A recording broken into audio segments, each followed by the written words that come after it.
Bonsoir. Dans un souci de modernisation et d'accessibilité à l'information gouvernementale, nous inaugurons aujourd'hui une nouvelle approche, plus interactive et simplifiée, pour vous informer des décisions prises en Conseil des ministres. Cette innovation a pour but de mieux informer des décisions et orientations et engager chaque citoyen autour des actions gouvernementales. Ainsi, le porte-parole du gouvernement que je suis et au besoin, les autres ministres sur des questions relevant de leur département se succéderont devant ce pupitre. Ce conseil a marqué le lancement de l'exercice 2025 dans le cadre du déploiement de l'agenda national de transformation Vision Sénégal 2050. Il s'articulera autour d'un plan d'action gouvernemental visant à consolider la transformation systémique de notre pays.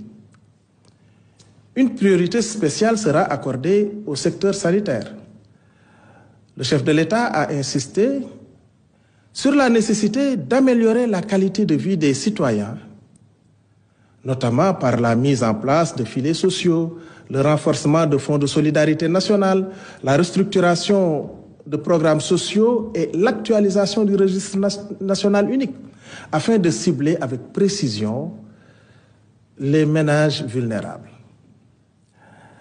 Dans le cadre de la pacification et de la stabilisation du climat social, un nouveau pacte social sera conclu avec les centrales syndicales et les organisations d'employeurs avant le 1er mai.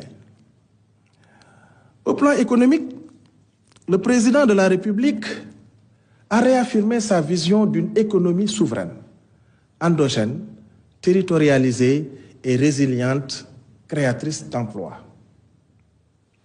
Ainsi, une importance capitale est accordée à la finalisation du projet de loi sur la souveraineté économique destiné à protéger les secteurs stratégiques tels que le pétrole et le gaz et à renforcer les intérêts des entreprises nationales, particulièrement dans le secteur privé.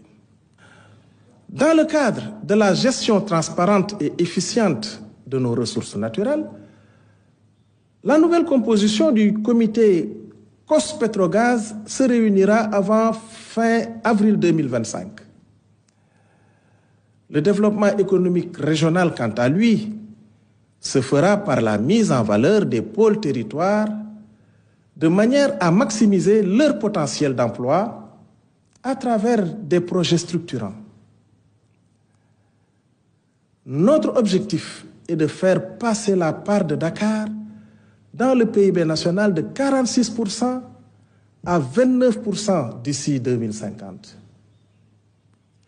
La maîtrise du coût de la vie passera au plan structurel par le développement de la souveraineté alimentaire du pays en soutenant largement le secteur primaire et l'agriculture en particulier.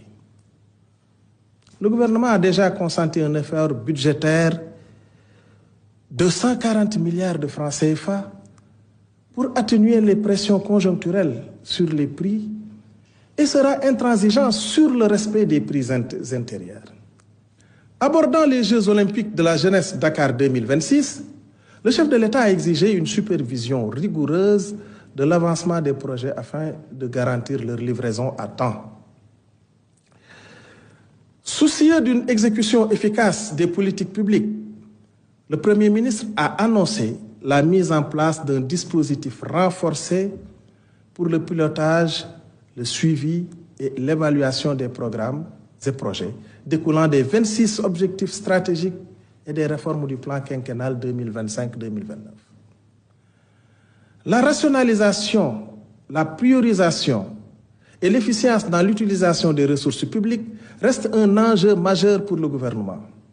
C'est pourquoi le Premier ministre a décidé que toutes les dépenses d'investissement seront validées à son niveau. Un tableau prévisionnel des opérations financières de l'État sera soumis par quinzaine. Au plan législatif, 2 projets de loi d'envergure ont été adoptés par le Conseil. D'abord, le projet de loi portant réglementation de la microfinance en application des directives de l'UEMOA. Ce texte consolide la gouvernance du système de microfinance, renforce la protection des épargnants, encourage l'inclusion financière, favorise la mobilisation de l'épargne nationale et intègre des innovations couvrant le champ de la finance islamique. Ensuite, le projet de loi portant réglementation bancaire qui internalise la loi uniforme relative à la réglementation bancaire dans les États membres de l'UEMOA. Il renforce la gouvernance globale du système bancaire, assure une meilleure cohérence de son cadre réglementaire et prévoit, au-delà de la supervision, la mise en place de dispositifs de résolution. Voilà, mesdames.